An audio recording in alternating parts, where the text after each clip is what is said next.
May 16, 2017. Tom, you got a blessing for us tonight? Bow with me, please. Thank you, Father, for those who serve, not only in capacities of leadership, but also who serve our community. Give wisdom to those as they make decisions tonight that will benefit the city in the future. In Jesus' name I pray. Thank you, Tom. Additions to the agenda. Anything besides what's on the agenda? You got the consent agenda, there has to be an addition. Consent agenda, approve the annual PIC agreement with the amount of $3,315. Any others? Just the one piece of paper that I have right there regarding the hot summer nights. Yeah, the hot summer nights. Yes. You want that under new business? Yeah, let's go ahead and put that under new business. Then we'll just go right off. Any more additions? All in favor? I need a motion first. So moved. Second. I got a motion and a second. All in favor? Passes. Did you vote, Norm? No. Oh. You gotta slow down a little bit. I mean, It's going to I'll catch storm. on. 5-0. 4-0.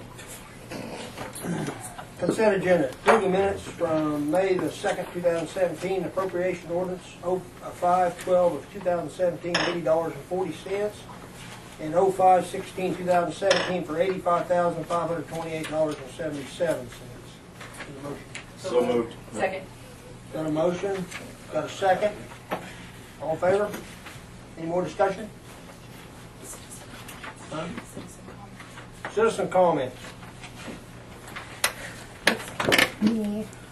I guess I just have a problem with Richard Blakesley Triple Creek lines. I understand our community needs business, and I understand that we need money, and it's an opportunity for people to work. But I don't think it's fair that my family is having to live across from that small continuously. It gives me a headache. It gives my kids headaches.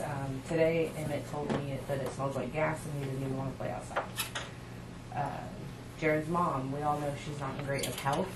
She sits at 84 room. She's on 4 liters and her oxygen's at 84%. And with her smelling those toxic fumes, whatever they're spraying, resin, I don't think it's very healthy. And that's just my concern is the smell. He's up for a zoning to get it rezoned. So the zoning board's going to be having a public hearing. And if you come in, and they'll be the ones that really decide what will happen to there. And you'll get notification of it. I just don't send them out until it gets in the paper, because usually what happens is all the people get them before it gets in the paper, and then the zoning board people get hammered and they don't know what's going on. So by Friday, you should get your notice saying that and at that time, you can come and you can voice all your concerns you want, and then the zoning board will take that into consideration.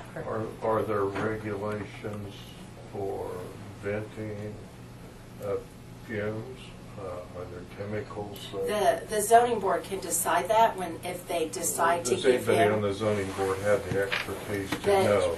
Well, they're getting researched by KDHE and So stuff. KDHE has been. KDHE research. has been called in to do it, but I can't discuss it because it is a hearing. And so you guys are more than welcome to come on May 31st at 7 o'clock to hear all that.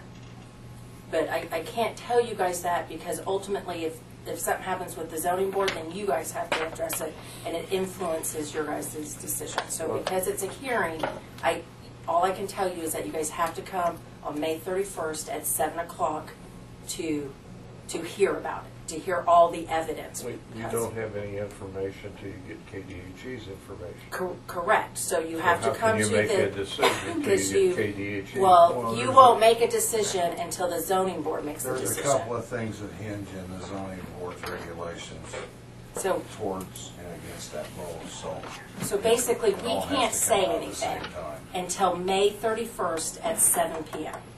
Jeff, you went down there and you inspected. You looked at everything and talked with Mr. Blakesley. Is my understanding that the EPA came down there and gave him a clean bill of health on that? We can't say anything all until I- May 31st at 7 o'clock. all I know is rumors. Because all we know is rumors and what's been said, and we can't say anything This until is a May zoning 31st. issue It's a as zoning it stands issue. right Okay. now. Yeah. It's not a council meeting. Got it. Yeah. Thank you. Any other citizen comments? Carolyn Dunn, grocery store. You got a bunch of good information for us, Carolyn? I do. Sure.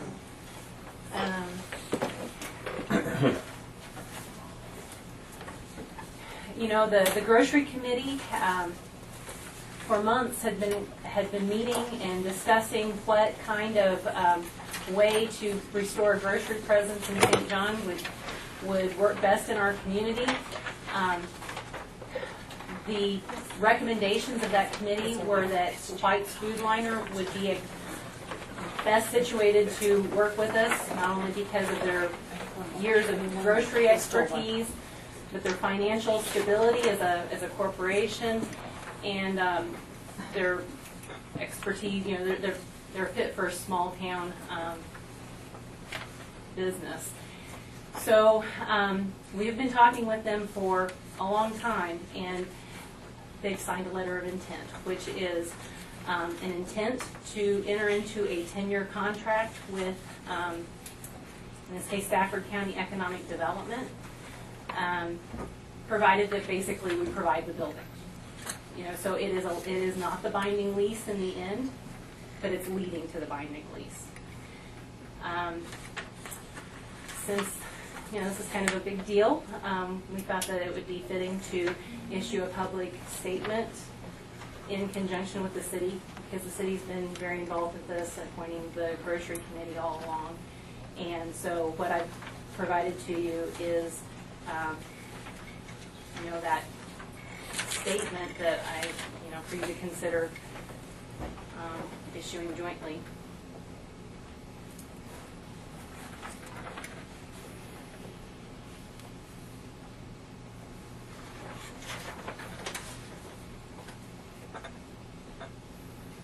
How's this building to be paid for?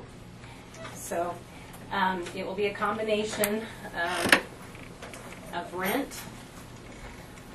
We've talked in council before about two aspects in which the city can be involved in this. One is establishing a tax increment finance district, whereby the incremental sales and property tax from that area.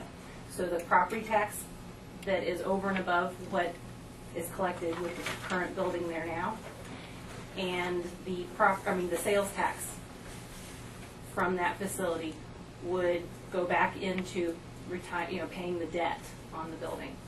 So rent, tax increment finance, and we've also talked about dedicating a portion of the 1% sales tax that the city implemented last year, and that was, I think, characterized as a way to help the city get something like this going, restore a grocery store. So, it might be that instead of investing money into the former building, that it would be put into the new facility. You didn't answer my question. So that's the money. That's it. So- Those are the sources of funding to finance it. It will You be don't have a paid. building. Somebody's going to have to put the building up first and pay for it. Stafford County Economic Development Is going to will build own the building. using those mechanisms And to their pay for funding it. source of their funding is what?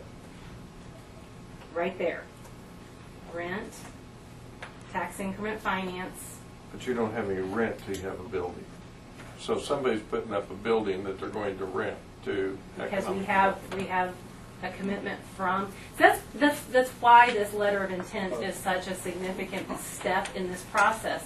It's not that we're building it hoping somebody out of the blue may come and choose to do business here. We have pre-established terms, and it basically says that if they choose to, if we build the building, if we deliver on those things that we have delineated as conditions, that they will enter into a binding 10-year lease. Carolyn, I think Jim's asking who's going to finance it. Yeah, who's going to finance it? Who's Okay. financing the initial construction? The bank's going to play a part, and Carolyn's got other financing lined up. And we also have It's called IFF. It's a non-profit financing foundation. They have written a letter saying that they would be willing to take a secondary loan, or have a secondary place loan for his. We will have a building that's worth less than the construction cost. No, that's part of the whole dilemma of rural development. You know, that's not unique to the grocery store. But we have two sources of funding that have indicated that they're willing to finance an amount that we believe will cover the building. But here's the thing, we also haven't collected bids yet, because, you know, we aren't going to build a building unless we know that we have someone willing to come here.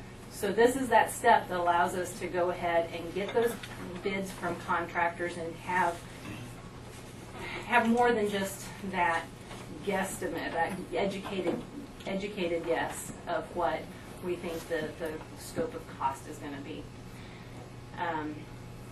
We will continue to work on, there's some federal grant, there's a federal grant that's available for this type of work.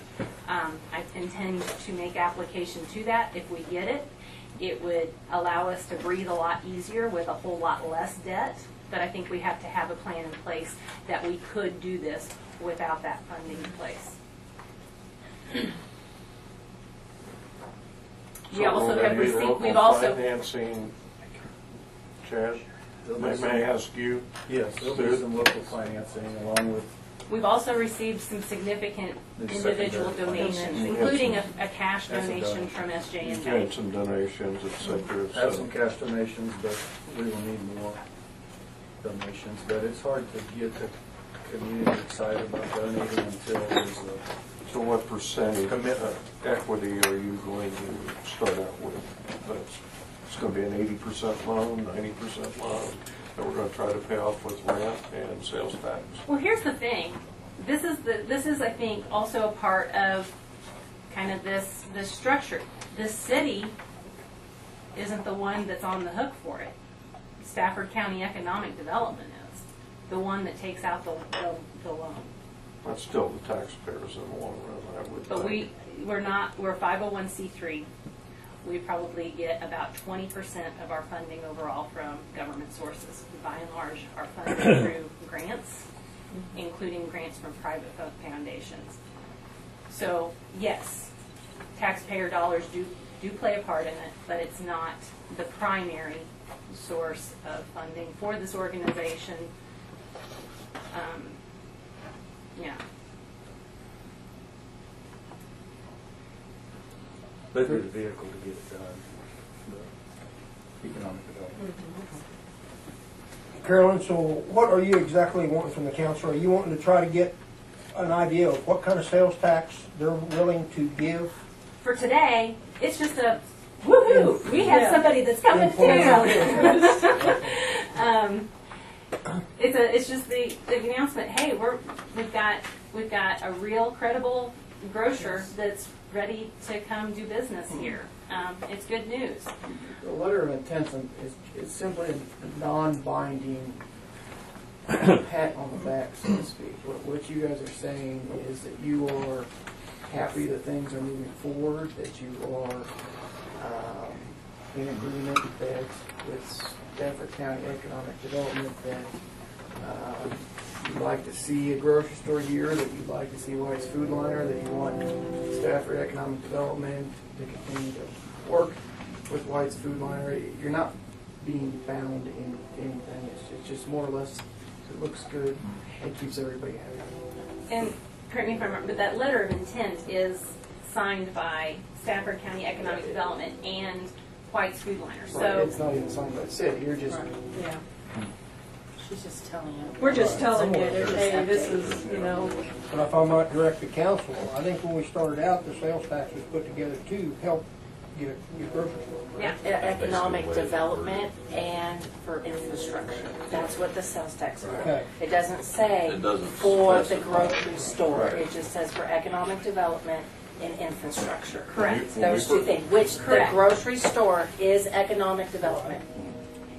there was a flyer that went out, and it did say, help us get a grocery store. You know, it was one of those Correct. things that was, But that's what you guys passed the resolution for economic development But there was and no infrastructure. percentage There's either no way. There was no percentage talked either about way. when we first discussed the 1% sales So tax. that would be up to you guys, what you guys would want to do. I wanted to make that clear. Correct. I think, the next steps in this, because getting the financing is very much going to depend on action from the city council, both in dedicating a portion of the sales tax and also creating that tax increment finance district around the land that Stafford County Economic Development now owns. So we will have those two things in the future, and we can get started on that at any time. Just for the council's own benefit, do you have the figures of what we, Exactly what I'm looking at. For the sales tax? for this Will year? we use local contractors, Carol? We have, right now, we have put out a request for qualifications. I can show that to you, but we have asked contractors to submit their statement of qualifications. It asks what type of work they do. It asks about the number of years they've been in business as a contractor, what kinds of projects they've done in the past. It asks about their financial stability. So basically, we want a contractor that knows how to build this kind of building and has the financial means to carry out a project of this size. We have a group that includes our banker, a local contractor. We need Pat White and a member of our Economic Development Board that met and put together the statement of qualifications. And I think the intent is to review those, kind of narrow it down to those we think that would be qualified, and interview them. We may actually even ask them for their recommendations on how to adjust the plans so that we can kind of value engineer it and then get bids. You might be interested in kind of some sketches of what the building may look like. That is something Pat's wife put together. It's not, necessarily a hard and fast true rendering of how we'll end up. For the building itself, this is a sketch of how it would be looking, facing east. And the parking lot, it'll actually kind of be a blend of the two, I think, in the end. One of them shows a building here, and there's no. The parking lot will be more like this, I think, but with this gas station, that's fuel pumps. Is this Turn an this way. open frame building, clear span? I think that's some of the stuff that could be discussed as, value engineering. So it could have more than one use in the long run? If it's a Possibly. clear span building? I noticed another thing right there, you had the pharmacy. That may have just been a cosmetic thing, but is that the idea to move the That is- pharmacy yes. over there?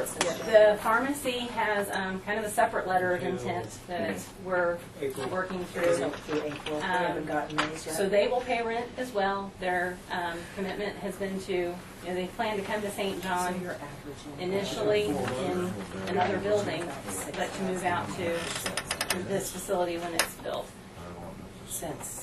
And I might as well kind of address head on, The first time it was- part of the plan here does involve fuel pumps. So what has led to this, and this is a big part of what has taken the time that it has to work out this agreement and commitment from White's, is that, it's no surprise, we're a lower volume community when it comes to new grocery stores.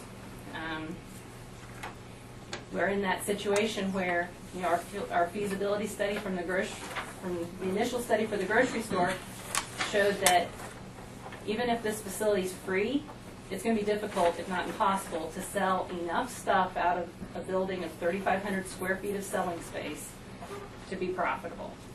In order to sell the volume of things, to have the variety of things that compel people to shop at your place in the first place, you need more space. Co-locating other businesses helps drive traffic, and all of those things together help that grocery store to be successful. So you're in that, position of building new space is what it needs to be successful. But of course, it's a big undertaking too. It's not only low volume in terms of the idea of just private financing, but also when you look at the amount of time and management that it takes to put into that, they want to be sure that it's worth their investment. They're putting, they're not investing in the building, but they are investing in the inventory and the working capital, and, there's projected to be 30 employees, and this isn't an insignificant investment on their behalf either. They want to be sure that it makes sense. And so they felt like it was important to consider what fuel sales would add to this. They do have another store that has fuel pumps where they offer the incentives like fuel points, like other major grocery stores do, to encourage people to shop there. And they know that it makes a big difference. And we had a separate study done specific to fuel, and it projected to add another 10 to 15% to non-fuel sales in there, in addition to the idea of fuel. And I think what is a big factor in that is that the data shows that we're already losing a lot of sales in fuel to outside the county. People are already using their fuel shopper points or whatever to buy fuel elsewhere. And the name of the game is to bring those out-of-county sales here and just grow the overall pie of business here in our county. So that's the reason for that. What's the law of unintended consequences? You have already 2 fuel distributors in the county. You have a grocery store at Stafford that is freestanding, privately owned. You have a pie that's so big that you're going to split again. But I think that's the issue, is that it's not all about the pie that's only so big. It's about the pie. You want the pie to be bigger. You want the pie to be bigger. We're already sending a lot of our business out of county. I'd like to thank you for all the work you put into it and economic development. It's what the town needs, grocery store. What percent, or are you expecting in your figures of that 1% sales tax to get 100% of it? What do you need? I mean, is that kind of what you figured into? I don't know that I have it figured as a percent. I think that the estimates that what I was able to kind of figure out last year based on what countywide sales tax was and knowing what we can subtract of that from Stafford and kind of get a general guesstimate of what we think, a 1 cent sales tax in St. John would be. With the Dillon store here before, I think 120,000, which might be on the high end. 120,000. For the council. So that's in counting a grocery store. So it's 30,000 of that is taken from the tax increment finance districts. I think 50,000 is something well within what the county or the city will be collecting, and it's an amount we need. I mean, To the council, and Carolyn, Ladonna gave me these figures since January 1, which wouldn't really be a fair number. Up until April the 30th, we collected $13,541.78. Just in that 1%. On 1%. Which looks like it's about $6,000 a month. That's $6,000 a month, and just for that one. And that's And coming out. is that everything fully kicked in? Because wasn't That's there? till April. That's through April with the distributions we got Let's see, through April. January, So that would February, be March, you actually have a 3-month buffer to Right. actually get it changed. Yeah. So, I Yeah. mean, those numbers cannot be, So- they could be Yeah. off. You know, next year, January, February, and March could be A lot more. So Because see, annualized, really you're in April, we're 70,000. collecting, somewhere. you're in there getting probably. March's sales tax distributed to you in April, because they Right. collected in March. So really, the May one, that's when you probably will see, even if there's gonna be a bigger increase, that's when you guys will see it. Because May's will be April. They have a 3-month buffer to get it implemented. So April's collection should be the big one. Much better than the first time we got in the 1% sales tax, I'm just saying. In January, I think we got, what, $80.84. We spent it wisely, I mean. Vicky had to get on Xanax. So, and I hope that a grocery store also helps Correct. with having more traffic citywide and so forth, so. And really, we haven't really seen the short stops, because see, the short stop didn't start collecting the sales tax until April. So that's another one you should see a big increase, another reason why we should see a big increase in May. Well, I hope that we see a big increase in May. I hope. I don't ever say it should. I hope that we do. Has the council got any other questions for Carolyn or the grocery store committee? I'd like to say something. If that's Tonya, okay. go ahead. I want to really thank Carolyn. I mean, you know, the grocery store committee, we really worked hard, and, you know, we really feel like White's Food Liner is a very, very reputable food store that we really think would, I mean, it would be really beneficial to this community. And she's worked really hard to get that letter of intent, and we're really excited about it. I think if we don't get a grocery store, and I think this might be our only option. I think if we don't, you know, really push hard for it, this town is. Well, and likewise, I'd like to thank the grocery committee for their work over the past year. They're volunteers. They're missing their kids' programs, other personal commitments, even tonight, looking, you know, over the past year, they've given a lot of their expertise that was very important in getting to this point too, so. You know, one of the things that I've been told by a couple of people that have gone out of town is that they mentioned to a couple of store owners, they were from St. John, and they said, well, somebody was here from St. John from some kind of board, and when they talked to them a little bit further, they realized it was the grocery store committee asking questions. So I really thank the entire board and everyone involved getting this, you know, to this point. Now we just have to keep pushing forward. But I really appreciate, and I know a lot of members in the community appreciate everything that you guys have done. Thanks. Thank you. Council, got any other comment or questions for anybody? You guys got anything else? Okay, we're moving on. School manager, Yeah, Stephanie? Stephanie's not here, because she's at the banquet, but I have her report. Okay. Donna? So, she would like to, Okay. she would like to hire or rehire Marcena Irving, Tia Smith, Jackie Rios, Shayla Garcia, Melissa Williamson, Quincy Smith, Carissa Brown, and Katrina Brown. All those are rehires. They were all lifeguards that were here last year. And then new hires are Bree Meyer and Colton Ward. Now, don't make your motion yet. Okay. So you guys had asked last meeting if bumping Allison Smith up to $9 was going to affect Stephanie. She doesn't even come close. And what we did is we compared it to what Katie did last year as an assistant manager. So she didn't even come close to it. What she talked to me and I talked to Jeff. What she would like to do is she would like to start Allison at $9 an hour. Every year after that Allison returns as the assistant manager, she will get a quarter raise until she reaches $10. And the way you're thinking of it is, I mean, that's almost 5 years, and that's the longest you've ever had an assistant manager. So once she reaches $10 an hour, then Stephanie or somebody would have to come here and ask for approval. She kind of caps out at $10 an hour. She still doesn't come close to Stephanie's raise.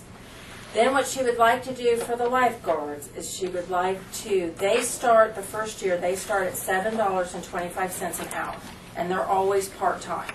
And they always work with the season's lifeguard person. Then the second year they returned, they dump up an hour, $1, so it's $8.25. So like last year, Shayla made $7.25. This year she's returning, she's going to make $8.25. After that, she would like to increase each lifeguard that returns by 25 cents until they max out to $9, which I never see that happening, because then that means the lifeguard would have to come back and work like 5 years. The most a lifeguard works for us is 4. And then at that point, they max out. If they want any more additional, then they would have to come for you and ask you guys for a raise. So that is what she's asking. That's what I need approval for. I I'm already all right have- with the $9 for Allison, but I'm not all right sitting here saying that we're gonna increase it for every year she comes back. I think we can do that year by year basis. Because if we make it that way now, it's set in stone. Right. We'd have to go back and change it. I'm not, you know, have they always done the $7.25 for the first year and $8.25 for No, the that was second something year? new that Corey did last year. Was Well, that's what because we're doing. $7.25, you usually are hiring them new. They're usually like 15. Because last year you guys I know last year we amended- gave raises and it was over the budget It that was- we had yeah. for the swimming pool. And then last year, you bumped everyone up for the second year for them coming back. All returning lifeguards got $8.25 an hour. So the first year they're here, it's $7.25, and then after that, it's $8.25. I guess I'm okay with leaving it that way. You gave them a raise last year. They got a $1 raise last year, but For the that's returning for the lifeguards. returning Right. lifeguards. So every time, when you return, it's $8.25. So like the returning lifeguards, like Marcena, Tia, Quincy, and the 2 Browns, they won't get any kind of a raise this year because they got the Not last $1 year. raise last year. So that's why she's saying where you have 1, 2, 3, 4, 5 returning lifeguards that she doesn't have to train. So she's like, they should make a quarter more than the other ones because they have come back to you guys for 3 years. That's what she's saying. But it's Basically- totally up to you guys. I mean, The most we're paying a second year lifeguard is $8.25. $8.25 is the most you pay a second lifeguard. A third year lifeguard will still make $8.25 the way it's put up. A fourth year lifeguard will still make $8.25. That's why she was saying, well, maybe could we increase them a quarter just to reward them for coming back. I think what she's trying to do is she's trying not to have to retrain lifeguards every year. To give them an incentive to come back. I would direct the council a little bit, maybe, I don't think quarter on a returning lifeguard. I think it'll more than pay for itself because you don't have the training to go through. Well, but they're They've only got their good clothes for from every last year 2 followed. years. Well, every 2 years they have to come back and get recertified, which you pay We're still for. paying for that. So you, like this year, you guys are paying for 1, 2, 3, 4, 5, 6, up to 6 recertifications. Those are 6 lifeguards, 2 of which are management, that are coming back, are on their 3rd year coming back to you guys, which to me that's pretty good. You'll have 2 new certifications with your 2 new hires. They would all have to get, they'll have to get certified all over again. Certification cost per This- lifeguard, what's it cost per I lifeguard? think new was A new is 125 or 125, 150. 150, and re is, So 750 Yeah. back. yeah, something like that. But you only have to recertify Every other year. every other year. So the way you're looking at it now, if all these lifeguards come back and you've got Jackie, Shayla, and Melissa that come back next year, or I mean like the following year, you'll have 3 recertifications to do. But I mean, the majority of these, like Tia and Quincy, Quincy will probably come back, but Tia, she's like a 3rd year senior, a 3rd year in college. So I don't know if she'll keep coming back or not. I mean, she comes home, so she works at the pool. I think Tia's worked for you guys as a lifeguard for at least 3, if not 4 years, which is unheard of, really. I just think the motion, whatever you guys want to do. I'm assuming you guys all want to hire every single one of them. I'm all right with hiring. Yeah. Yeah. And I would, Unless like I there's any said, problems, and I guess Stephanie would know that, she couldn't recommend it. She would recommend it. I'd leave the pay structure the same, except for the assistant, raise it to $9. I think that sounds about fair. I'd rather just go ahead and not have it in writing right now, and then later we have to deal with it, so. I'd rather take care of it year by year basis. Exactly. It's served us well so far, so let's just continue to do what we're doing. So the returning ones that are coming back, do you want to up them a quarter, or do you just want to leave them at $8.25? $8.25. You want to put that in the form of a motion? Yep. Second? Second. You got a motion and a second on the table. You got any more discussion? Everything good? All in favor? All opposed? Passes 4 and 1. Grant administration. Okay. Oh, you got anything else? No, that's it. I'm ready for grant administration. Grant administration, Lisa? No, she's not here. You're not here? I got her report too. Okay, so you guys should have in there an email she sent me. She was worried about the weather, so she was going to stay home. And so there, you guys should have it. Really, the only one we can talk about now, unless you guys want to move the tennis courts one up from old business, is the safety route to the school. It says in there the sidewalk. This is the sidewalk grant program she's been waiting for. The project comes into 2 phases. There's a phase 1 and a phase 2. The match for both grants is 20%. The phase 1 grant is due by July 7th, so she would like permission to proceed with that planning grant. This would be a $12,000 request with a $3,000 local match from the city. The biggest expense in the planning grant would be to work with the engineers to plan the safe route to the schools. If we are choosing and we get the phase 1 grant, then we will be eligible to apply up to $400,000 with a $100,000 local match for the sidewalks or whatever the engineers and cities desire feasible. So, I need a motion. Didn't we look at this one time before and decide not to do it? I wish she was here to talk about that. I don't know. I think you did, and I wasn't here, maybe. And then I think it was brought back up again because of the sidewalk to nowhere. So. My question is if we spend $3,000 for the first part of it and we get it, are we coming up with $100,000 to get the rest of the sidewalk? That's a lot of scratch right there. I'm sorry, but I just don't see it. Well, it says I think you got to draw the line of where you stop spending money. Some places just because there's a grant. Right. We have the sidewalk to nowhere that's got maple trees and oak trees within a foot of it. If that's how you engineer something, I think everybody sitting at this table could engineer a sidewalk better than that. That's not within a foot of a tree that's going to have a trunk that's going to be 3 to 6 foot diameter in time. I'm against it.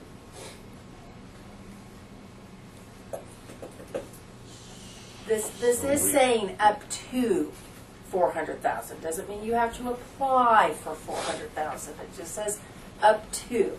You just have to pay 20% of whatever they ended up saying. Yes. Now, do you have to apply for phase 1 if you find out? Phase 2 if you find out that phase 1 you guys don't like it? Probably not. That's why it's in 2 parts. But you just wasted $3,000. But then you get to see what the engineer says you need for the $3,000.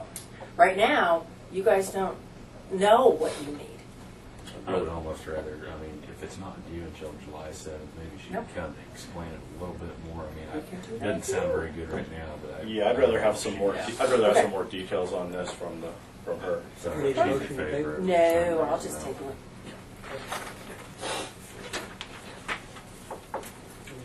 I'm done with her. I'm waiting for the next one. On that grant? No. Police chief He's not here. not here. We're at Tennis this courts, house. that's it down in old business, unless you guys want to move it up to new business, and we can, move it, then we can talk about it. Police chief Sailor's not here. Fire chief Mike, I don't have anything. he don't have anything. You ready for me City clerk again? Ladonna. No, I just don't just say Why don't want you it. just I take care mean, of I'm just saying. Well, Jim's here, so he And gets I'll to go take home. care. No, I'm not the mayor. Okay. So, we got a couple of things. Or maybe three. Hopefully we don't have any more than that. Okay, so back in February, I think we passed a charter ordinance. I think it was dated like June of 2016. 16. I mean, we passed this a long time, like June 2016, changing everything for the election. Okay? Well, somehow when we did that, we missed a whole page.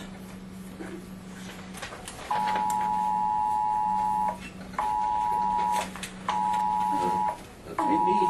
Weather alert. It's a weather alert. It's okay. Well, it's Jeff. Is everyone else muted?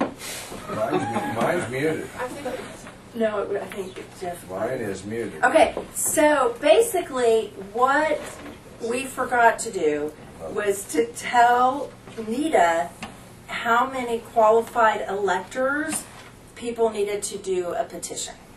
Well, it's missing like section 6, 7, 8, 9, 10. So it's missing like the entire third page. But somehow it ended up with a signature line. But somehow we ended up with a signature on it, and somehow nobody caught it until now because, of course, Nita probably got the question about the petition. So what I need to know is, It just needs to be. can I just amend it, or do we have to rewrite it? And No, it's a chart ordinance, so we just have to. I'll bring the chart ordinance Okay. with me next time. And we just Perfect. need to readopt it. It I doesn't just need change to anything. know how many elected electors you guys want to require for someone to do a petition. Like, so instead of paying the $20 filing fee, they can go around and have like 10 elector voters, 15, 20. Like, I think I had to have like 200 or 200. Yeah, and the But I'll best way to get do it that. is just say 1% of those that Yeah. voted in the previous general election. So I just need a percent. Do you want So that it 1%, adjusts as the 2%, city shrinks or grows. 3%, 5%? John, you said 1% of those. 1% is the current requirement for statewide office. 2%. I think what we should do is just whatever it is for elected county. I think it's 1%. You think it's 1% I think it's for county? 1%. I think I had to have like 500 signatures. Okay. Or they pay the $20. Or they $20 pay the is $20. statutory. You can't do either or, because I said, really, we can't leave it the way it is and just make them all pay the $20. She was like, no. So can't do either or. So he just needs to know, so then that way he can get the charter ordinance done, so you guys can pass it next time, so I can get into the paper, so that we're still okay. 1%, I say. I don't know, On Mr. Council, but 1%'s fine And the with me. clerk will tell, if somebody wants to do a petition, the clerk will tell them what 1% means. Right. That will go into effect. As soon as I get it in the paper. 61 days after publication. It'll be perfect this time. Nobody wants to do that petition. Just pay the $20.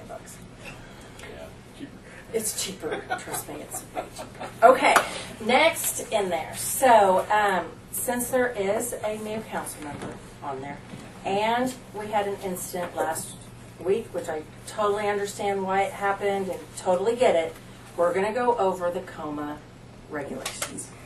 You're not going to go over all. I'm not going to go over all of them. I am just going to hit a few. You guys should all have a letter in there because we did accidentally have a COMA violation, and it was told accidentally to the city clerk, which, because I heard it, I had to tell the city attorney, and the city attorney, which has to write you a letter.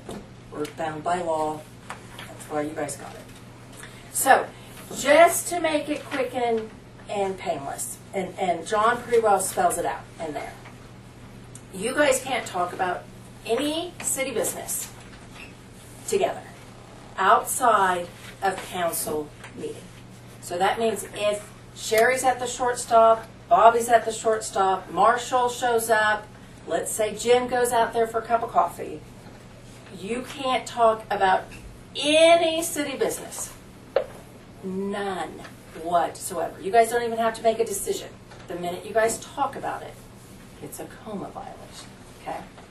But the most common one, and this one's a newer one, and it hasn't really been on in the act for a while. It's called a serial communication, which means, let's say I come to Marshall and say, hey, I think we need to do this for the city. And Marshall says, oh, that's okay. I think that's a great idea. And then I go to Ryan and I said, hey, I think we need to do this for the city. And Ryan says, oh, I think that's awesome. Let's go ahead and do it. And then I go to the mayor and I said, Bobby, I think we need to do this. Oh, yeah, I think that's great. Serial conversation, coma violation.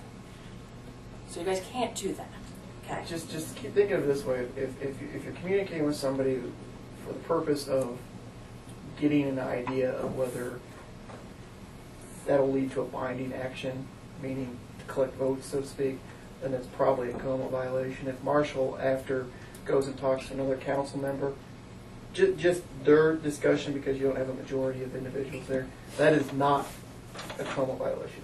It's kind of why I wait till a majority of elected people are gone at the end of the meeting before I leave, because people can get chatty, and as long as there's not a majority of individuals there, I don't care what's discussed at that point.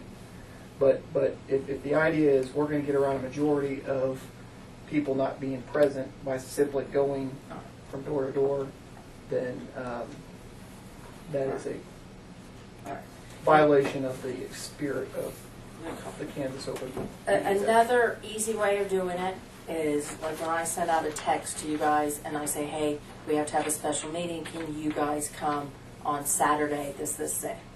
I have to remind myself every time I do it that I have to send that as a single message to each one of you. If I would accidentally send it as a group message, and then let's say Jim texts back and says, yeah, but let's talk about this too while we're in that meeting, that is a coma violation. Okay, so Maybe. Depends on what he says. depends on what, I would just say it's a coma violation. Let's just not even go to maybe. That's why when I send out, I think I've only done it once, an email, I say don't reply all to this. Right. Reply Just- to me individually. Just reply to, and that's why I send my texts out, so they only come back to me. They don't go back to everybody else, if that is the case. So that kind of brings you guys up to date on coma, because I really do not want to sit through a 3-hour, 4-hour meeting on coma. And that is what will happen. So. We could do that for you. No, thank Refresher you. before No, leave. no, because I've already sat through an 8-hour one, and I've read. I got the books. Yeah, have fun with that. And if you guys are ever in question, we have the coma manuals here, so you guys can come and read them. They're quite entertaining. I mean, Yeah, they're a page turner. Because of my hearing, I wasn't quite what you said. You said if there's a majority of council, you can, if there's not a majority, like 2 people can discuss something as long as it's not serial? As long as it's not serious. So you can, and the majority includes the mayor. It's not just a majority of council members, it's a majority of council members plus mayor. So if as you're leaving, you're with one person or 2 individuals and you get into a discussion about city business, that's okay. As soon as you add another person, then you're violating Open Meetings Act. It's the reason why when interviews occur, we interview with less than a majority of individuals, so that you don't have to go into an open meeting, adjourn to a special meeting, or special session in order to interview that person. It's just easier to keep things at less than majority of the elected individuals. all right. I know it seems kind of petty. I know it does, but you got to do it, or otherwise. And I will say the serial communication thing it's confusing. Back when I worked at the legislature, it came up time and time again before it was ever enacted into law, just because, you may have a situation where serial communications occur unintended, okay, which, looked at from the balcony level, and you see all these people talking kind of in a string of events, it's a violation of coma, but it's never intended that way. The statute says, though, if any one person in that string of communications, intended for that communication occur to reach some kind of consensus so that discussion doesn't have to occur in an open meeting, then it could be a serial communication. It's just easier not to do it to begin with than they have to go through the process later on. But I've always thought that I'm not the investigating individual. I am just the city attorney. The investigating person in this area would be the county attorney. I will write a letter to the new county attorney and just say that I don't know if there was a violation of the Open Meetings Act, but this is what occurred, and he can do what he wants with it. We've had that issue come up in the past. It came up before I started here, and I think my second day on the job, I had to sit through a 4-hour, what felt like a 4-hour slideshow on the Open Meetings Act.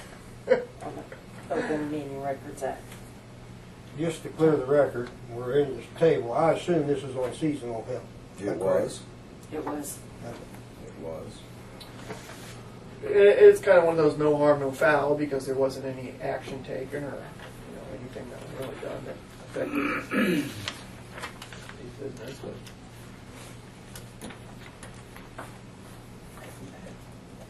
Are you done? I'm done. I'm tired of being the bad Moving on. person.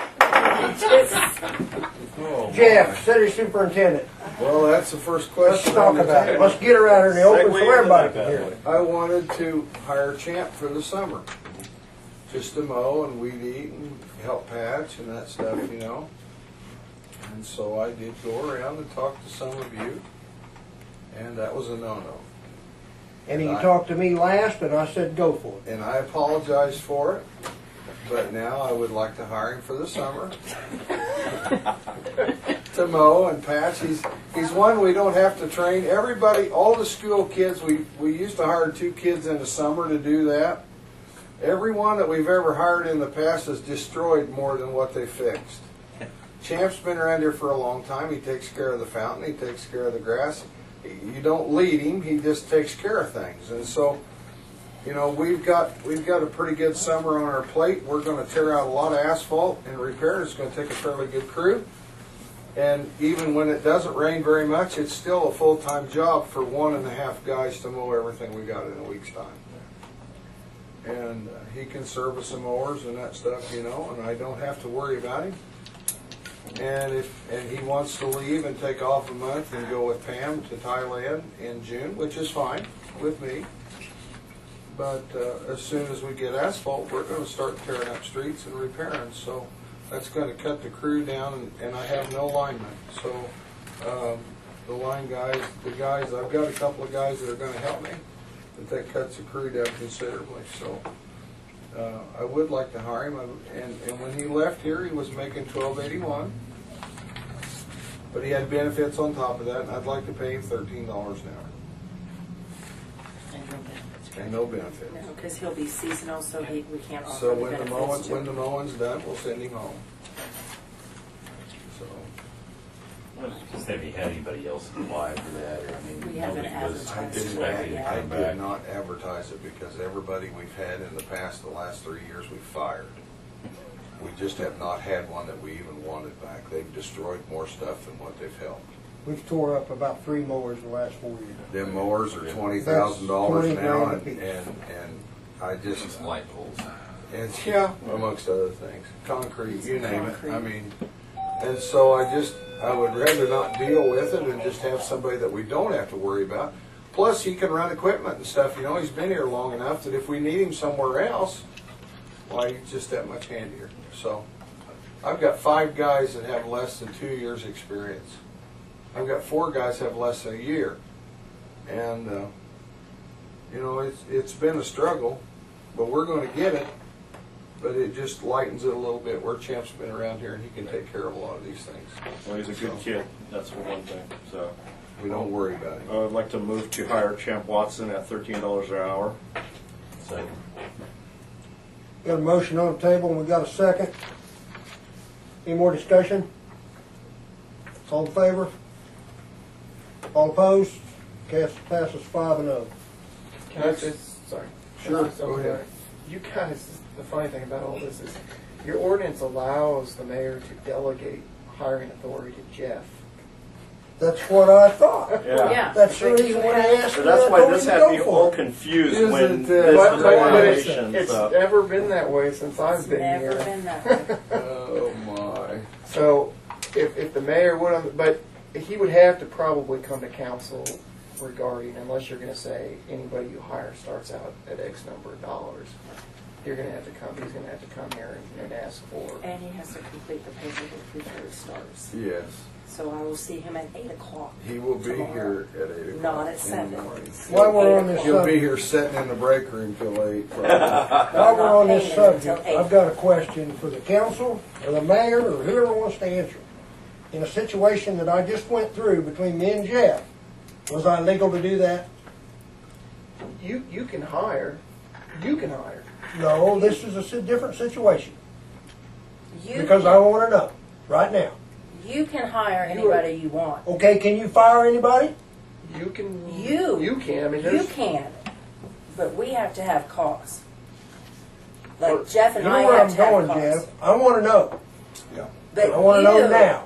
For You can hire. officers, for your officers, for these two, and for your treasurer, and probably for me, you need cause. You need approval from the city council. But you can let people go on your own. You don't need to go through visiting with council members. That's a mayor council form of government. So it had to go to the council? No. No. No. No. Now, if you were going to fire me or Jeff or Adam, you would probably have to come to council and give them cause of why you are firing us. But if you wanted to go fire Pam and come in the office and say, Pam, you're gone, you can do that. If you wanted to hire Champ, and if you wanted to go to Champ and say, I want you to start today, as long as he had his paperwork filled out, Yeah. he could start today. Or you can delegate Or you that can authority to Jeff. delegate that authority to Jeff. But I'm- for I'm- Jeff to order Which to he pay. did. I'm Which he trying did. to figure out whether we done something wrong on this last No. deal. We The didn't. only problem. you're No, talking the about only hiring? problem you guys No. did was Oh. you guys did a serial meeting. And you guys went to every You other guys are talking council about two member and different then No, talked. he's not talking about No, that. not I'm not that. talking about that. I'm not even sure the council even I- knows. No, we haven't even got there yet. That's at the bottom of the meeting. Oh, Can is we it? just It's work on here? in the It's on order here. of the Okay. agenda? Okay. Continue on, Jeff, I'm sorry. Oh my gosh, I mean, that's why you have this. Next thing. Here I a just while wanna back, get it here a straight. while I back know. I'm tired of it. when we had Ned Marks look over the wells and we made some decisions on doing some things. The number 5 well is back on now with the repairs that you authorized the last time. So I went ahead and had Rob Sokin from Clark Well give me a quote on what it cost. As most of you should remember, we were sucking air in that well. And so I had Rob quote what it would take to run a camera down in the hole, pull that pump, and take some samples and see what kind of shape that casing's in on that well. And the total cost to do it's $2,115. So that'll give us some kind of determination as to, the well was drilled in the 50s, it's about 60 years old. See if we're looking at using it a few more years or whether we need to start budgeting to do something different. So for this will give us an idea of the iron problems in the hole and that, and to see kind of where we're at. That's on well 3. It's on well number 3, which is the north well, the one behind the pool. Jeff, Yes. how deep is the well? What's your static water level and where's your pump? I can't tell you all of it, Jim, and the reason I can't is because Jason keeps all that. I don't have the figures in front of me, but I know that the well is probably in the neighborhood of 100 feet. We Most just did do static tests on them and stuff just about 60 days. You don't ago. know where your turbine is? I don't have an idea. That well has been pulled a number of times in the last 20 years. The last time we put a submersible in with a VFD on it so that we could slow the pumping rate down on it. But I can't tell you exactly where it's setting, but we've got all the figures on it because Ned and I did that. That was part of Ned's deal when we went and evaluated these wells early this spring. So at this point, we've slowed that well down considerably, in order to stop the air. So, you know, whether it's a casing problem, whether it's in the standpipe, where it's at, we don't know for sure yet. But Do you know what diameter your well is? it's about 12 inch, 12 inch. give or take a And who little. does your well work? Clark well, Clark? yeah. They're the only guys I know I've ever worked on since it was drilled, so And they drilled it? I think they No, did. that 50s probably was before Clark. Well, early 50s, 52, 53. I think Darrell drilled it, I believe he did. He could have. But this will give us some idea as to what kind of shape the casing's in and whether we're looking at doing something in the future or whether we can get by for a Are few you more pumping years. sand? No, we're not pumping any sand. Do you have that money in your budget? Yes, I do. And that's a submersible. Yes, it is. Yeah, we changed it in the 90s sometime. I can't remember for sure, 92, 93, somewhere in there.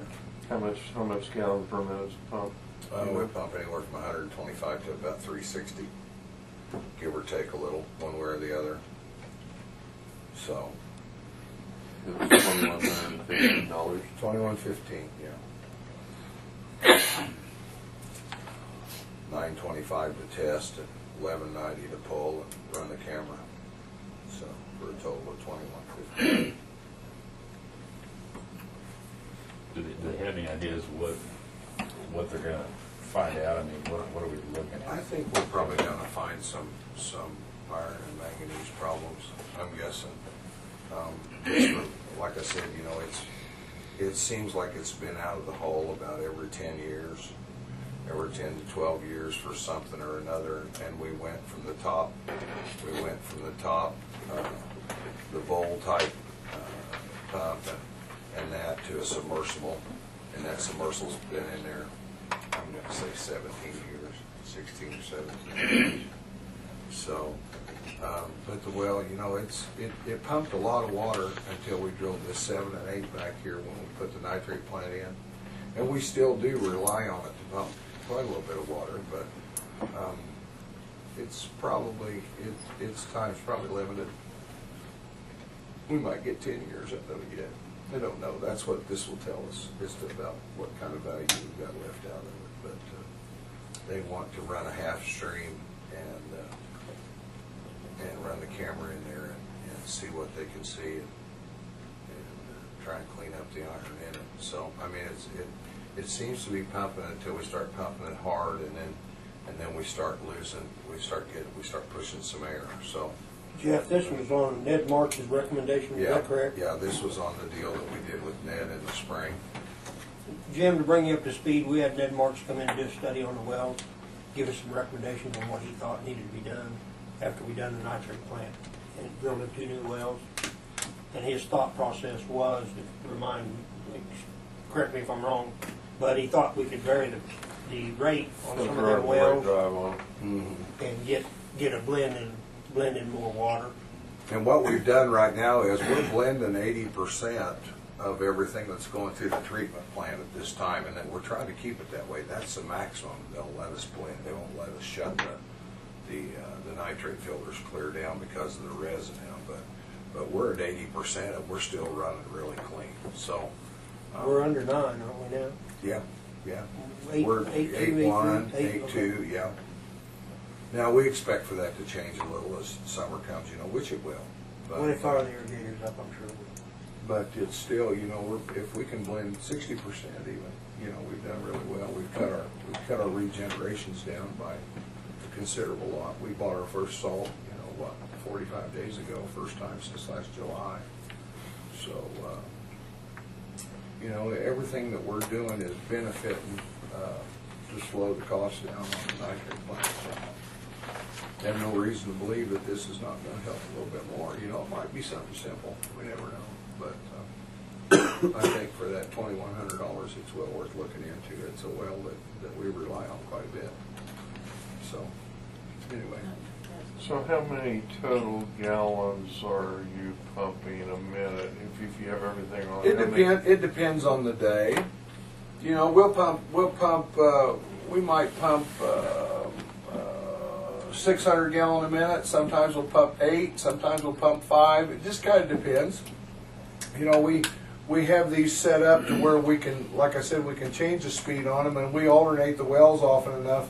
We're trying to stay away from using our 2 deep wells until late in the summer. We have 2, but they only set a couple hundred feet apart out behind the nitrate plant, so we can only pump one at a time.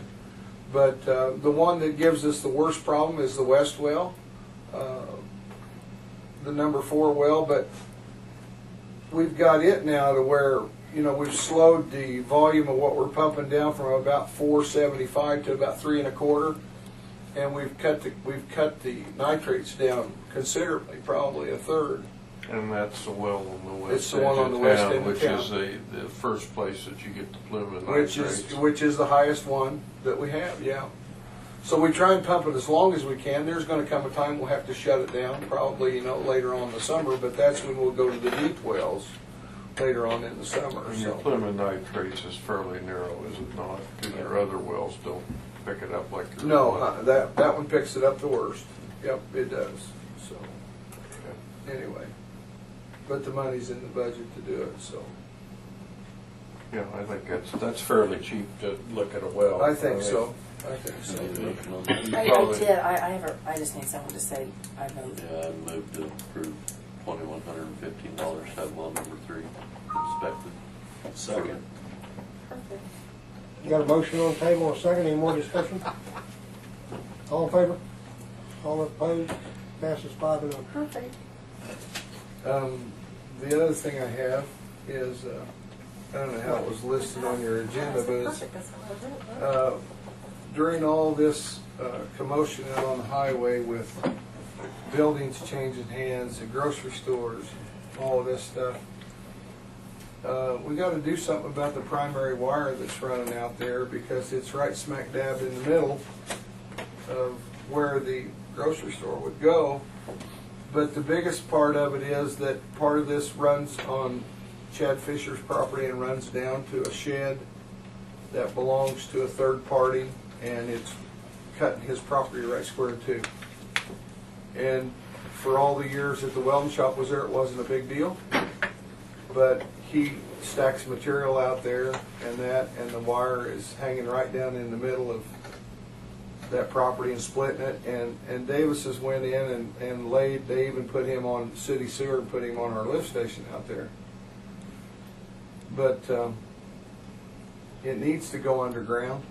That's going to be and it's expensive, I'll tell you right now, but it's the least evasive, and we'll only have to bore the highway once.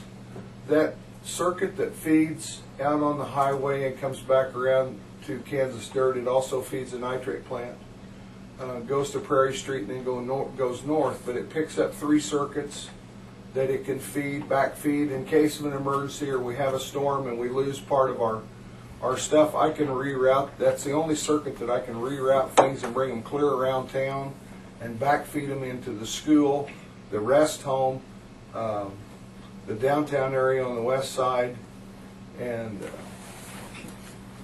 so the most feasible way, and the down guys are stuck in his driveway, and I mean he wanted to lay asphalt out there the other day, which they did do some, but he wanted them removed, and this has been an ongoing deal with him and his neighbor for quite some time. Of course, I guess that's settled now, but part of it would be to come across the highway from the east and bore under the highway, and Kevin has already trenched a underground conduit. Of course, you have to understand that all of Chad's equipment is big, and they're afraid of catching a pole or an overhead line or something like that. So I went out and measured all of it, and I've discussed it with Chad, and at least for the first part of it, we'd like to bore under the highway and come back to a conduit south of his building and set a pad mount transformer.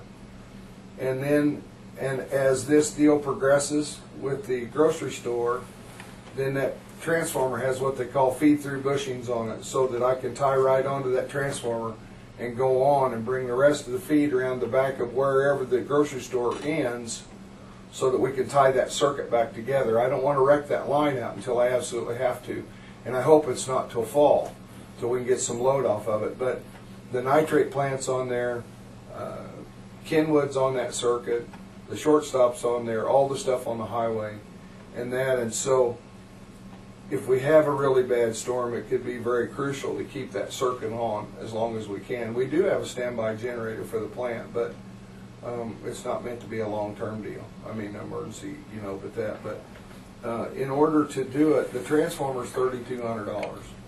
It's a pad mount 3-phase transformer to sit out there, and then it's about $3,000 to bore under the highway for M&D. I called M&D out of Hayes. We've used them a lot over the years.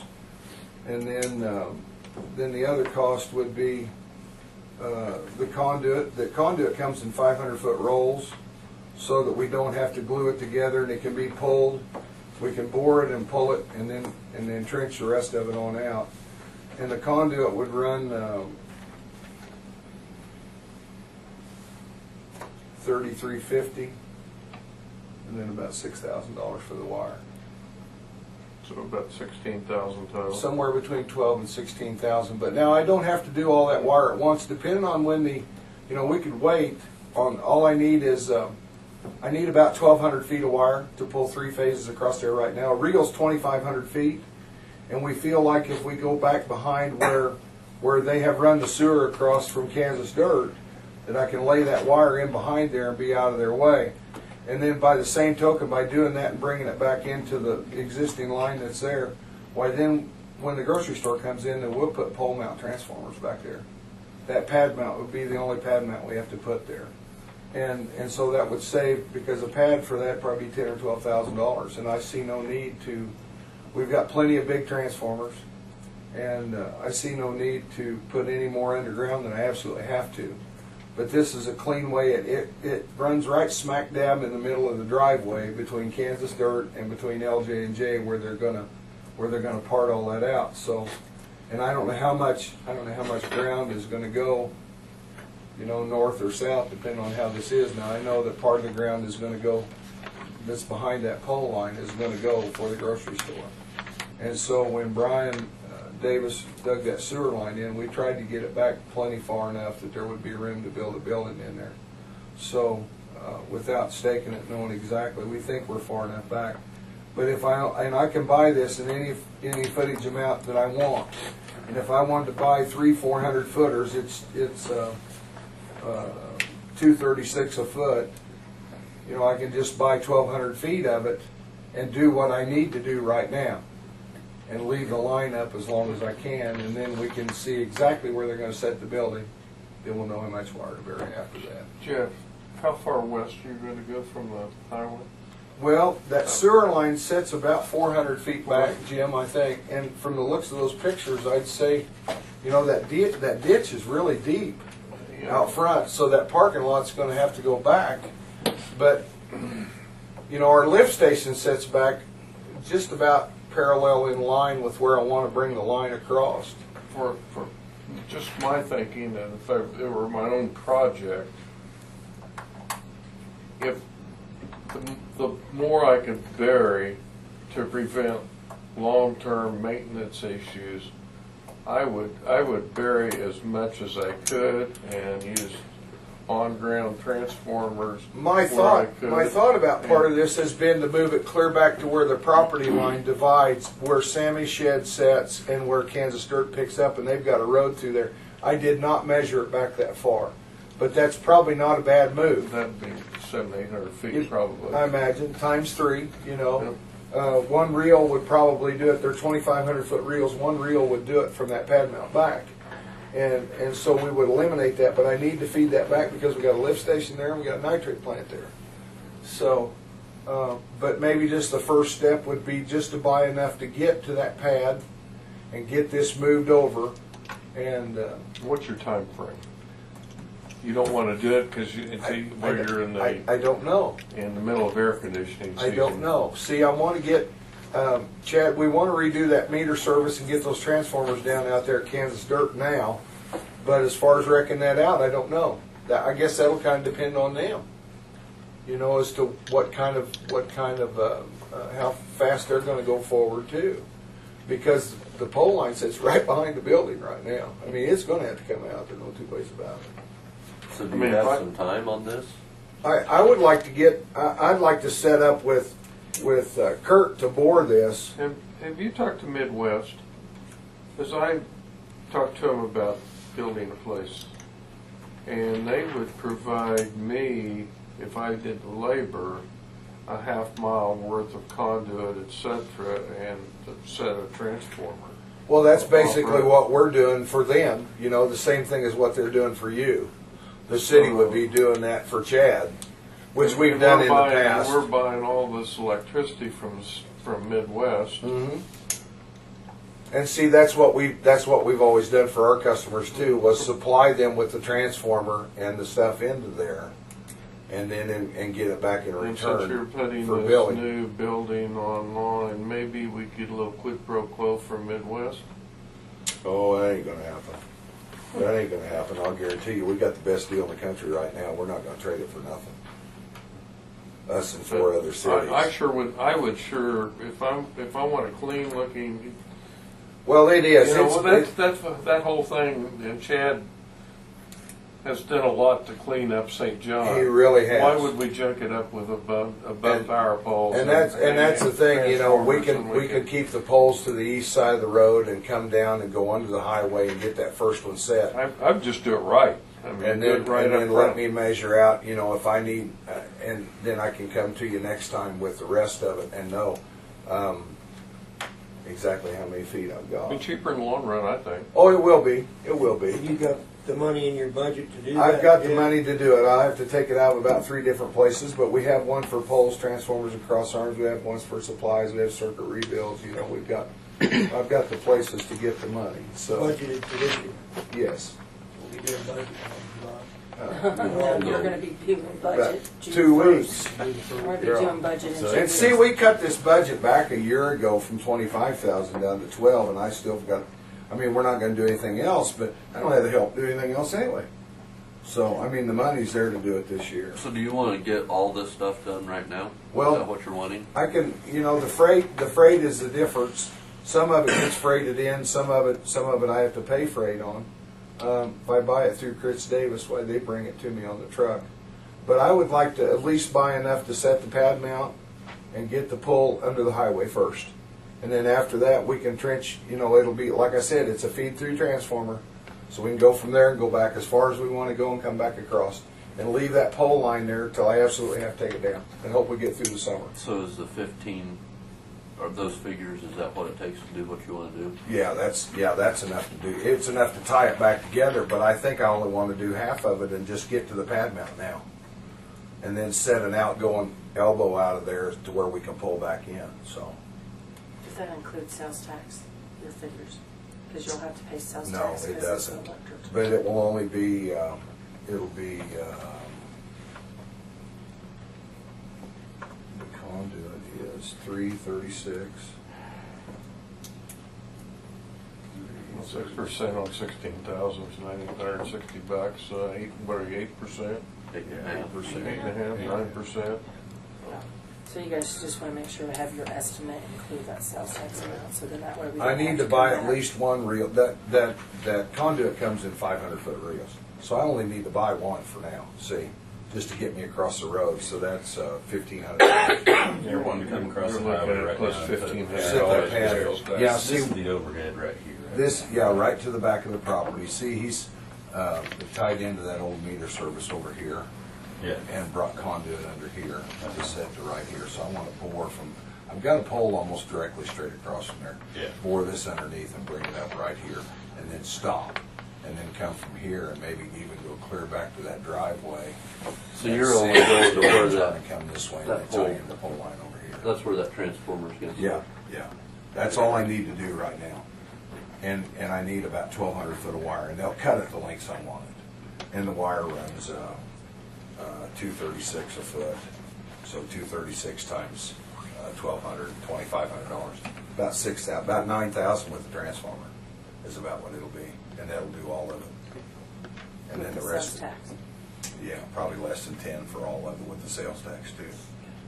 So, and then wait and decide, like Jim said, and probably come clear back here and bring it back across over here. Yeah. Because we're gonna have to come back across and set a pole here for that shed the way it sets. So we can bring it back over here and see, but this will let me get back into that pole line and feed, because that lift station sits right here, see? Right.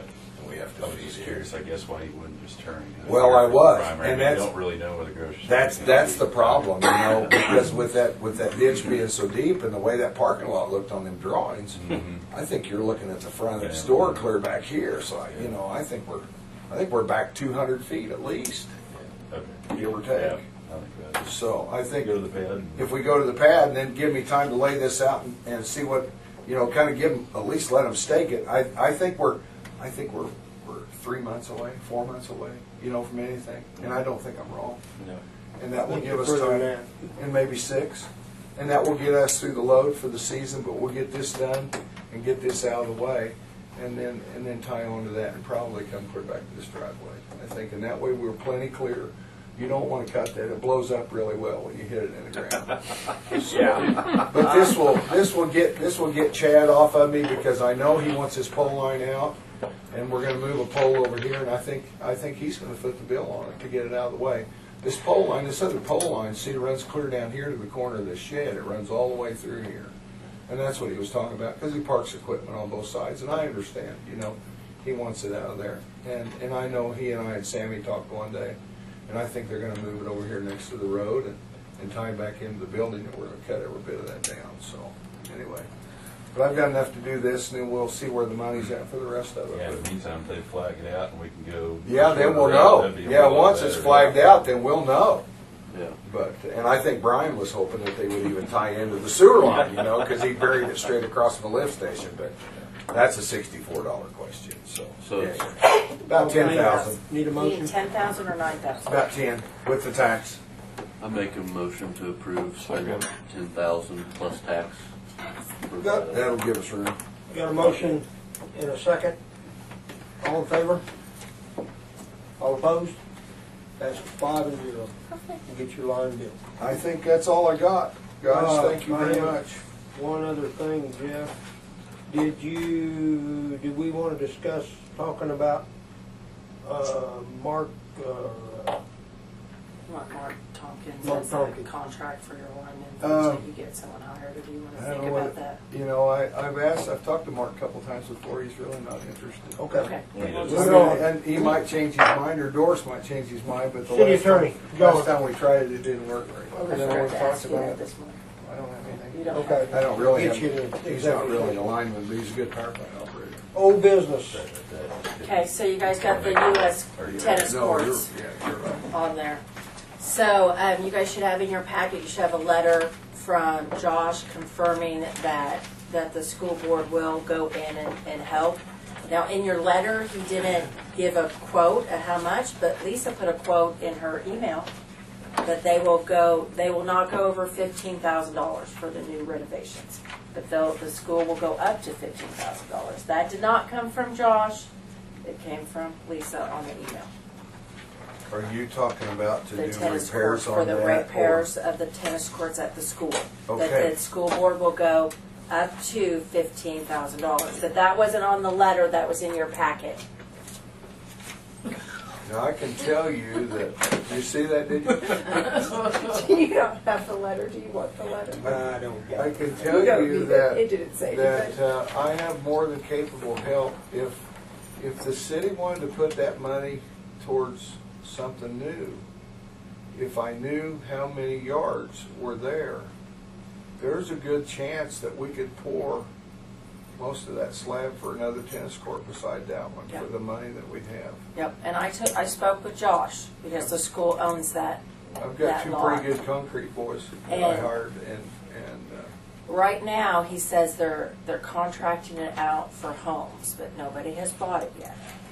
oh, So that's their plans for that empty lot. I just asked when he brought me the letter if he thought, if the city would do it, would he let the city purchase that? I part? just told LaDonna that Save. for the shape that court's in, it's not worth. You're gonna have to tear it out regardless. I mean, the underneath side of that under that rug is bad. I mean, real bad. So, So if we were gonna do that, move it in next to the other court at the school, and then when they had their meets, they'd be side by side. right, and Josh said he'd go back to the school board and talk to him about it. This is just saying that the school board will go 15,000 to repair the other one with the grant. If you guys want to give up on the one I thought that, back there. how much was it to do that with the grant though? It was 100-some No, thousand. no, the schools. The Fix schools. schools. Oh, I I don't have no know. idea. Because They I said thought the it was repairs only would like- bring I this need to go summer. out and and be What ready. are you, how much concrete are you pouring? Well, I don't know. I mean, what is I that, have to 4 inch measure. thick or? That's 4 inch, I'm sure it's So it's a 4 9 inch slab. by, You know, what is it, how big's the tennis court? I don't know. I don't know. Maybe I better go to work. Are they- Pretty soon you're gonna have to go It's to broke. It's gonna have to come out regardless. I mean, it's, No, I mean. Oh, if nothing, we were nothing, to not a put thing. Another one. not a thing. No, nothing. You think you guys would be? I think they could do it. I just don't know if the school would either have to donate the city the land, the school would have to give you guys permission to put it on there because the school owns that lot. Well, no, Yes. but he's talking about where it's at now. Yeah, And, but and there's nothing wrong with it at all. they just want to make it. It was just a wild idea I had if they're having meets and they're going up and down the street. Yeah, I agree. If you're gonna do that, why not start with fresh dirt?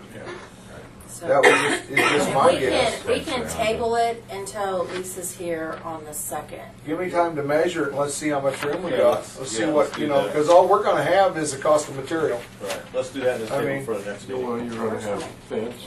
all and the that. fence.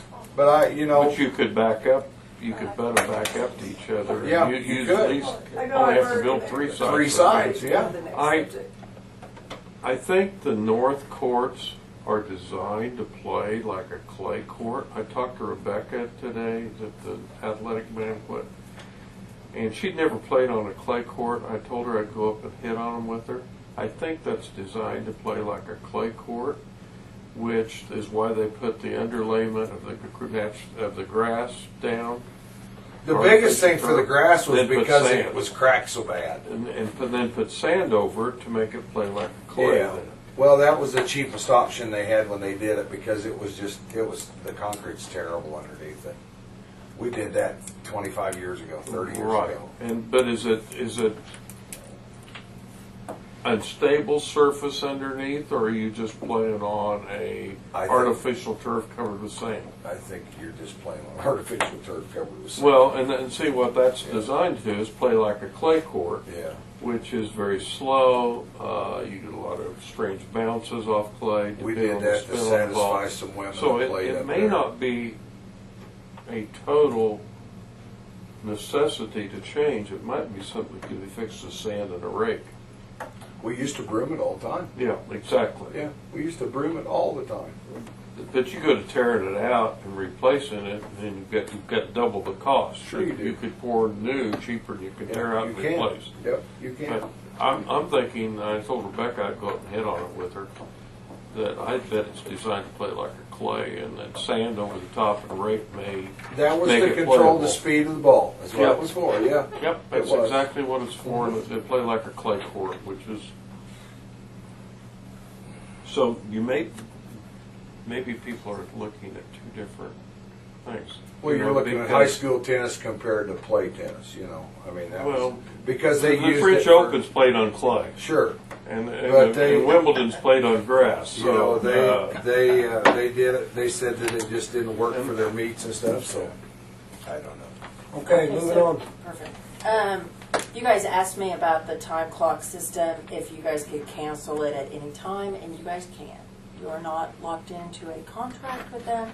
Now, of course, they don't want you to cancel it, and they're going to work to satisfy you as best as they can. But if you only want to do it like for a month, 2 months, you find out you hate it, all you pay is a month or 2 months. I doubt you're going to find a better deal We than don't. this system. We don't have the problem we did have at one time. You still have the problem of not having an accurate time of Yep. when your people are That is here or right. they're gone. That is right. And the documents to back it Yep. up. Yep, that Because is I right. can show you guys the timesheets. They say 8 hours mowing. Yep. Doesn't say when they were here, doesn't Yep. say when they It left for figured lunch. up to be like $1,200. $1,200 a year. $100 a month. About $100 a month, and that's adding the pool people in there. So then you can keep track of the pool. Because there was a time where Vicki had to beg the pool manager for the timesheets, like every week. But how's that gonna work when the city building is closed, when they're getting off work? They do it through the web-based system. And so then Vicki comes in like on Monday, then they pulls the report. She'll pull the report. Does it totalize all your hours and stuff per employee? So it will. This program has that capability of doing that, and then if the people want, they can do it on their smartphones. It's very simple. We use it at the school. We use it at the library. So They can use it at even the do call. it. It's very simple. They can text the company and tell them to clock them in. They can call and tell them to clock them in. They can Instagram them if they wanted to. And you should have the capability of knowing where they clocked in. Correct. So if they're As within long- the vicinity of this Correct. IPS, then they get it right here. As long as they leave their location on their phone turned on. Right, and you if will they know. clock in at home, which is a no-no, then you will know that they You will clocked know in that at they home. clocked in home. So there we go. So You who can track 'em. monitor it locally? Well, it would be up to the department heads of those people to track it, but Vicki will get the ultimate And this reports. is fingerprint ID. Nope, it's all web-based. Web-based. It's all web-based by So- computer system. So can somebody else sign in for them? No, everyone has their own ID. It has their own ID. Yep. So And then it's the not manager has to, if It's like, not a let's, fingerprint ID. it's not a right? A fingerprint. supervisor should have some type of managerial control over it, and they Yeah. can look and they can adjust. If somebody clocked in late, but they were there, and the supervisor seen them, they can adjust it to the hour on that. Or if they miss the punch. Right, if they missed Yep. a punch. It's on 10 hundredths of an hour. Okay, what happens in the instance that the electricity's out? Is that gonna affect it anyway? No. No, because it's a web-based, it's because you can still use the phone. Or the manager can still, like, let's say the electricity went out right now, and everybody was, like, Jeff and I were on the clock, and we couldn't clock out. But the electricity turned back on tomorrow. Your managing staff can go in there and clock them out and fix it. So I just need the I approval. think that- $1,200 is pretty cheap insurance. I mean, I agree. Yeah, who's to say we're not going to have another problem? Well, we hope not, but you're right. You are right. Is that in form of a motion? yep. Second. You got a motion on the table? Second? Love it. All in favor? All Is that opposed? predictable? All right. Passes 4-1, 4-1. carries against it. There's just the certain ones that always do it. Okay. New business, Hot summer nights, that's what we're up to now. hot summer night. Yeah. That's what you added Oh, to yeah. the agenda at the Hot beginning of the summer. letter. Yes. It is hot in here. Well, the other part is to Right get there. the microphones out and you can use the microphones. Mark, I'll let you, Yeah, what we'd, Ray Davidson and myself, were interested in reviving Hot Summer Nights a few years ago. The CIP did Hot Summer Nights to give something, at least once a month, something for the teenagers and the kids in this community to do something. It was a pretty good success. Over time, though, you had members either passing on or moving away, and it just became too much for just one or two people. We've got a good group now that are starting to do this, and right now we're looking to get the dates of June 23rd, July 21st, and August 18th.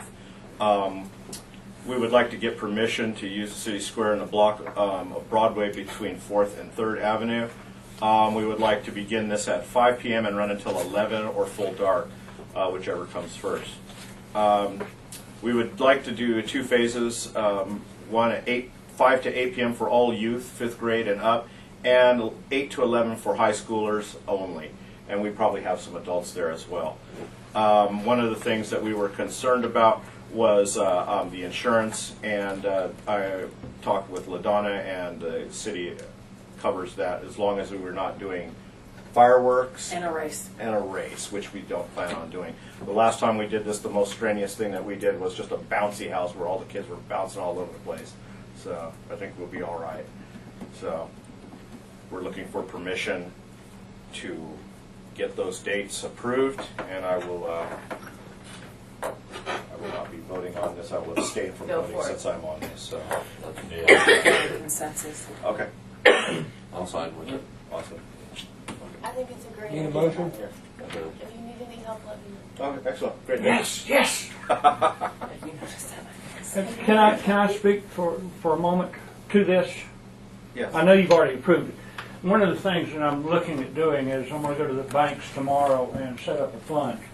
Try to get an account set up for hot summer nights designated with your signatures and mine on it, so that if people would like to donate, it can go to the banks and will have full accountability of any funds or anything else that's going to be doing. I'll be putting an article in the newspaper letting the community know about what's going to be happening and asking for donations or anything if people would like to come out and participate, cook, grill hot dogs, hamburgers, donate hot dogs, hamburgers, Cokes, ice, et cetera, just so we can have something for the kids. That's my interest, is just having something for them. And being an old Boy Scout, I can say to you, it's not in the what Mark read, but I always was taught you leave a place better than when you left, than when you found it, and that's my full intention. So it's just that's the way I run things. That's the way I do things. So just so you know, thank you for approving it. If one of you get me a blurb, I can put it in my next newsletter. Okay, all right. Mark, you visited with me about that someplace. I can't remember. Yeah, it was a while back. Yeah. What did you ask me? I don't remember. It's been Okay, a you while. need to figure out what you asked me, because I Yeah. told you I'd do whatever, and I can't. I don't Yeah, I'll remember. have to think about. I don't remember exactly what it was, but I just know that the last time when we did this, a lot of the high schoolers in our community, they came and they had a really good time, and they were wondering what happened to it. So there's quite a few people that are interested in it. So absolutely, Great. absolutely. Anybody, anything else? Moving on. New business. We've got a pre-employment random drug test yeah. policy. Yeah, I forgot about that. See you tomorrow. Let's see. Sherry had asked for that to be on the agenda, drug policy. So in your guys is out on the table. All I did was I just researched for information to a city that has them. The first one on there, that's the county's, what the county does. That's from their manual. The second one is from Turon. That's actually what Turon's drug and alcohol policy is. Turon actually, which I think I know. Do they have any city employees? No, but I thought it was funny that it for Turon it's 4 pages long Okay. for a policy, and Stafford ours is The 8 county page. is 1 page. I thought it was fun too. But anyways, that's just something for you guys to look at. I wasn't sure what all Sherry kind of wanted to do, or if she just wanted to I talk just about think it. that we need to adopt it Okay. and have pre-employment and random drug drop. Can I look at this before you guys do anything? I was involved in No, I just want to. Okay. I mean, my thing is on drug testing, as long as there's a policy and you stick to it regardless of who it is, there's not going to be a problem. If you guys want to go out of,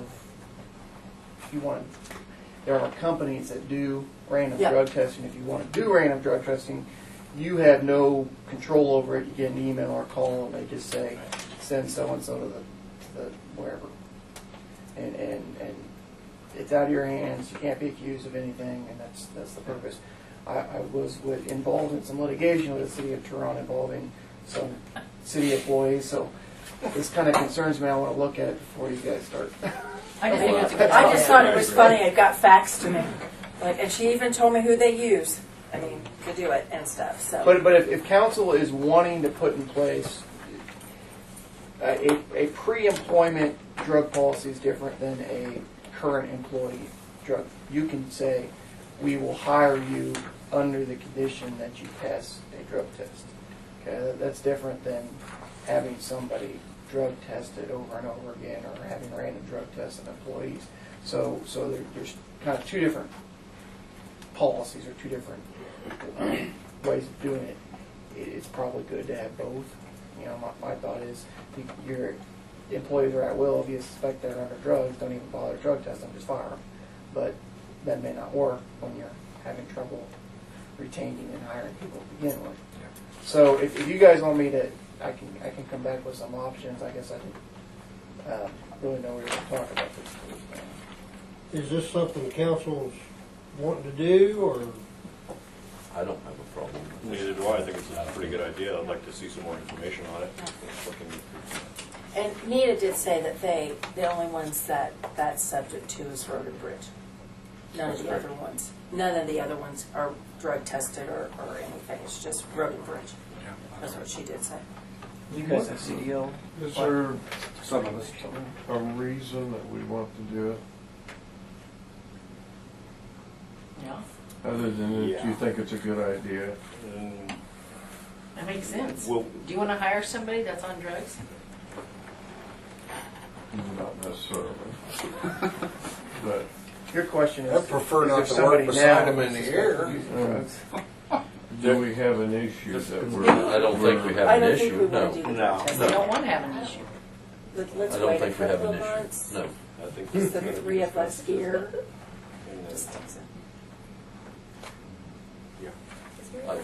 Just find out Yeah. some information. How about that? And that's all I did. I just put it out there so It'll you be guys clear can to see you in it. a moment. Oh, I know what happened. Anything else on the drugs? More discussion? Then let's move on to executive session. And this is only if you guys want to. I mean, Yep. if you want to talk Yeah. about Yep. it. Yes. Okay. Did you get it Yes. figured out? So I need someone to make a motion so we 10 can have minutes a 10 of minute. attorney-client privilege to To discuss employee include- matters, to include council, mayor, Probably has to include Jeff. Jeff. Jeff, do we need LaDonna and Jamie in here? It's up to you. Oh, not necessarily. I mean, if they want to, fine. I mean, it's not a big deal. Let's get on to it. Attorney-client, so unless they're necessary, they don't. No, they don't need to. Okay, so Well- council, No, well, mayor, Jeff, and attorney. That's it. We, she was, Part of I it. mean, she was part of it. yeah, They both need they to both stay. need to be here. And clerks. And clerks. Just you two. Second. so just you three. Back at 8:52. Oh, Mike, you didn't want to stick around for a minute?